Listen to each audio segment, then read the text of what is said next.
Demon Emperor Chapter 559 ang nakaraan. Nakikipagtalo si Batang Blondie kay Chupa. Dahil sinabihan siya na naparusahan din. Inamin naman ni Chupa na nagkamali siya ng nasabi pero nagagandahan si Chupa kay Batang Blondie. Nagpapatuloy. Ang alam mo lang naman ay magyabang. Puro kayabang, Chupa. Napakamahangin mo. Nung dumating ka dito sa sekto, sinabi mo sa akin na magiging kapili-pili ka na mag-aaral. Pero tingnan mo ngayon ang nangyari sa'yo. Itinapon ka na lang bilang trabahador. Di ba ang pinuno ng sekto ay hindi ka man lang niya pinapasok sa kanyang mansyon? Hindi ka man lang niya tinignan at diretsong ipinadala ka na niya sa opisina ng mga trabahador. Paano mo nalaman na hindi ako pinapasok ng pinuno ng sekto sa kanyang mansyon? Siguro sinusundan mo ako ng patago. May gusto ka sa akin, no? Aminin mo na. Hindi ko akalain na nag-aalala ka para sa akin. Ha ha ha ha. Tangina mo ka! Ang kapal ng mukha mo! Wala akong gusto sa'yo! Paano hindi ko malalaman? Ikaw ang laman ng buong social media. Alam na ng buong sekto ang iskandalong ginawa mo. Dahil ikaw ang kauna-unahang tao na hindi man lang nakita ang muka ng pinuno ng sekto para magpaliwanag. Diretsong tapon ka na agad sa opisina ng trabahador. Ha ha ha! Sa tingin ko, may isang tao dito na binabantayan ako. Parang CCTV Marites, magmula ng pagpasok ko sa sekto. Pero hindi siya ordinaryong mag-aaral lamang dahil napakabilis ng Marites niya. Alam na agad ng buong sekto kung anong mga nangyayari sa buhay ko. Gumagamit siguro siya ng plan, fiber converge, para mabilis ang connection. Pero ngayon sa tingin ko, nag-unfollow na siya sa akin. Magmula nung mapunta ako sa opisina ng trabahador.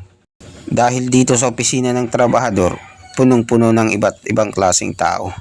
At imposibleng hindi ko siya mapansin pagkatapos ng ilang araw na pamamalagi rito. Miss UR, Batang Blondie, siguro ang senior sister mo na si Mier, single mom, na-miss niya rin ba ako? At saka, si senior sister ay hindi ka niya mamimiss. Sino ka ba sa akala mo? At saka wala akong paki sa'yo. Huwag kang masyadong paepal at papansin sa akin. Ha ha ha ha ha! Sir Chupa, binasted ka na naman niya! Wala ka talagang pag-asa! Napaka-ignorante niya sa mga bagay-bagay. Ang kapal naman ng mukha ng matandang hukluban na to. Nakikisaw-saw pa dito. Sinusulsulan niya si Chupa. Walang hiya kang matanda ka. Ang tanda mo na, chismoso ka pa. Ang kapal ng mukha mong pagtawanan ako. Ha! Papatayin kita! Ha! Batang Blondie, joke lang yun! Maawa ka sa akin! Huwag mo akong papatayin! Marami pa akong pangarap sa buhay! Lagot na! Hindi na siya mapipigilan! Katapusan ko na! Miss UR, Batang Blondie, huwag kang magalit sa kanya. Huwag kang masyadong padalos-dalos sa mga kilos mo. Matuto kang gumalang sa mga matatanda. Yan ang payo ng mga magulang. Munti ka na ako dun. Salamat, Chupa. Aray! Tulong! Pinagsasamantalahan ako! Pasensya ka na, UR. Hindi ko sinasadya. Hindi ko naman nilakasan yung pagkakahawak sa'yo. Di ba? Bakit? May nararamdaman ka bang hindi maganda?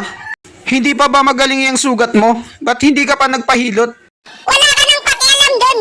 Bakit mo ako pinagsamantalahan?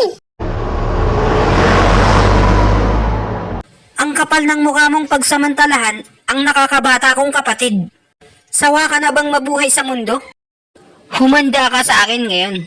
Dumating na ang kapatid ni Batang Blondie, si Ate Blondie, at galit na galit. Makapalang muka, Yuiling. Anong ginagawa mo dito? Anong sabi mo? Magkapatid kayo? Totoo ba yan? Wala akong pakialam kung sinong nagpaprotekta sa'yo. Kapag sinaktan mo ang nakakabata kong kapatid, kailangan mong mamatay dahil sa ginawa mo. Nagliliyab na itim na chakra si Yuiling. Handang-handa na siya makipag-rumble kay Chupa. Hindi lang ikaw ang unang nagsabi niyan na dumaldal sa akin, kupal. Marami ng mga tanga na nagsabi sa akin yan. At hindi rin ikaw ang huli. Pero ang magiging kahinatnan mo ay kapareho din sa kanila. Kili-kili lang ang walang bukol. Grabe naman ang lalaking to. Wala siyang takot. Hindi ako makapaniwala. Napakatapang niya kahit mas malakas ako sa kanya. Isa lamang siyang 7 gradong pro pawn stage.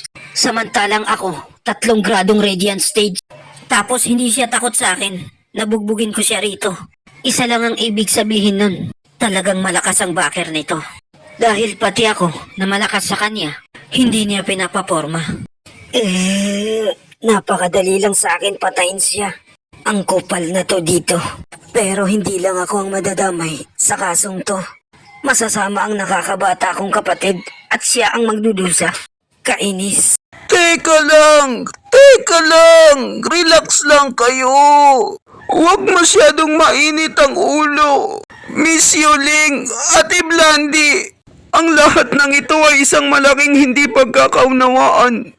Hayaan mo muna akong magpaliwanag. Si Miss Yuer o Batang Blandy, nagpo-practice siya ng TikTok nung dumaan kami at wala namang away na nangyari dito.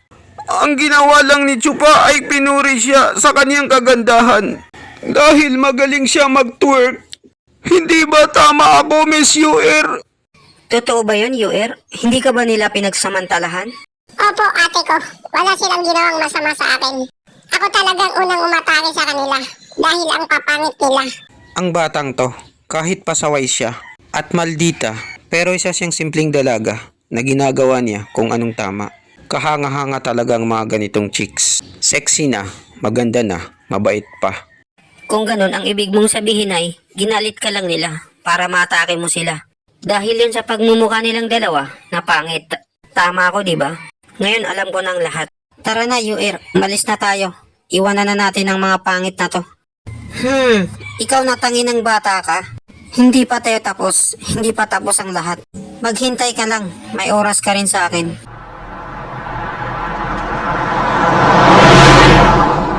Walang mabait sa lugar na to. Tandaan mo yan, Yuer. Batang Blandy, lumayo ka sa kanilang dalawa. Lalo na kay Chupa. Pag may ginawa silang kalokohan sa'yo, pumunta ka lang sa akin. O kaya, ang senior sister mo na si Mier. Naintindihan mo? Opo, ate ko. Ate Blandy. Hoy, ganun-ganun na lang. Kayo pa ang nakaperwisyo, kayo pa ang galit. Ang nakakabata mong kapatid ang may kasalanan. Tapos sa akin mo'y sinisisi. Baliktad din ang pag-iisip mo. Wala kayong mga galang at modo. Ganyan talaga ang buhay, Chupa. Dapat ka nang masanay. Walang katarungan sa mundong ito. Ang malakas lang ang may isang salita. Binubugbog nila ang mga may hina. Si Yuling na makapal ang muka, kaya kanya hindi binanatan. Dahil hindi pa niya alam kung sinong backer mo. At natatakot siyang balikan siya. Pero wag kang magpakapante sa kanya. Marami siyang kalokohan na ginagawa. Mag-iingat ka lagi, baka ipapatay ka niya. Matandang ewan, huwag kang mag-alala, kaya ko ang sarili ko. Pero si Yuling, makapalang muka, nag-iipon pala siya ng materyales para sa kapatid niya. Tama ka sa sinabi mo, Chupa. Si Yuling ay tinawag siyang makapalang muka at tuyuin. At masama ang ugali. Pero sa totoo lang, mahal na mahal niya ang kanyang nakakabatang kapatid. Iniingatan niya ito. Dahil kay Yuer na kapatid niya, kaya napunta siya sa opisina ng mga trabahador. Ang nakakabatang kapatid niya ay masyadong mababa ang talento. Sa maikling salita, bobo siya. At ang naghihintay sa kanyang kapalaran ay mapupunta sa opisina ng mga trabahador. Kaya napilitan siyang magnakaw ng 7 gradong gamot sa opisina ng paggamutan para mapagaling ang sakit ng kanyang kapatid na pagiging bobo. Kaya tignan mo ngayon si Batang Blandy, medyo magaling na siya. Si Yuling na makapalang muka, magiging kapili-pili sana siyang mag-aral kung hindi lang siya naparusahan dahil sa pagnanakaw. Ha, kung ganon masyado siyang mabait sa kanyang nakakabatang kapatid. Bini-baby niya ito na parang sanggol. Ha ha ha, nakakatawa talaga. Ang pagiging kabaitan niya ang magdadala sa kanya ng kanyang pagkabigo. Ano ang ibig mong sabihin, Chupa? Linawin mo. Namarites ko na si Yuer na Batang Blandy. Nag-insayo siya ng demonyong Diboring Sabre. Ang pinakamalaking kamalian doon ay ang pagkain ng demonyo. Kinakain ito ang libu-libong galit ng mga demonyo para mapatulis mo ang galing at lakas ng iyong kapangyarihan. At mabubuhay nito ang kademonyohang nagtatago sa katawan mo. Sa maikling salita, libog. At kapag nabuhay na yon, malayo ang mararating mo sa buhay. Kayang-kaya mong patayin kahit sino ang humarang sa dadaanan mo. Kaso nakakalungkot isipin ang isang katotohanan. Ano yun? Ano ang ibig mong sabihin, Chupa? Nakakahiya at nakakalungkot para kay UR na Batang Blondie. Masyadong malubha ang kalagayan ng kondisyon niya. Hindi na siya kayang gamutin ng gamot. Kapag ipinagpatuloy niya pa ang training na yan sa demonyong sabre, sa lagay ng kondisyon niya ngayon, lalamunin siya ng demonyo. Magiging isa siyang baliw na mapupunta sa mental hospital at mawawasak ang lahat ng pinaghirapan niya. Sigurado ako na pagsisisihan to ni Yuling makapalang muka dahil pinilit niya ang kapatid niya kahit malubha ang kalagayan nito. Hindi mo ba napansin ang nalumpong kamay niya? Dapat magaling na ito sa mga oras na ito. Kaunting hilot lang ang kailangan at simpleng gamot na mabibili sa butika. Pero bakit hindi pa rin gumagaling ang napilipit na kamay niya pagkatapos ng 2 araw? Kakaiba talaga itong si Chupa. Para siyang isang doktor. Alam niya agad ang sakit ni Batang Blondie. Bakit hindi mo sinabi sa kanila para alam nila? Pagkatapos nila akong pagsalitaan ng ganun, masasakit na salita, harap-harapan. Kahit mamatay sila ngayon o hindi, wala na akong paki sa kanila. Hindi ko na kailangan problemahin kung anong mangyayari sa kinabukasan nila. At ngayon ko lang din nalaman yon nung mahawakan ko siya. At natatakot din ako masira ang nag-iisang peace of mind ko rito sa sekto. Baka gambalahin nila ako araw-araw tungkol sa sakit nila. At biglang mawala ang kapayapaan at katahimikan na tinatamasa ako ngayon dahil sa kanilang dalawa. At dito nagtatapos ang chapter 559. Maraming salamat po sa panunood nyo. Mag-subscribe para laging updated sa buhay ni Chupa.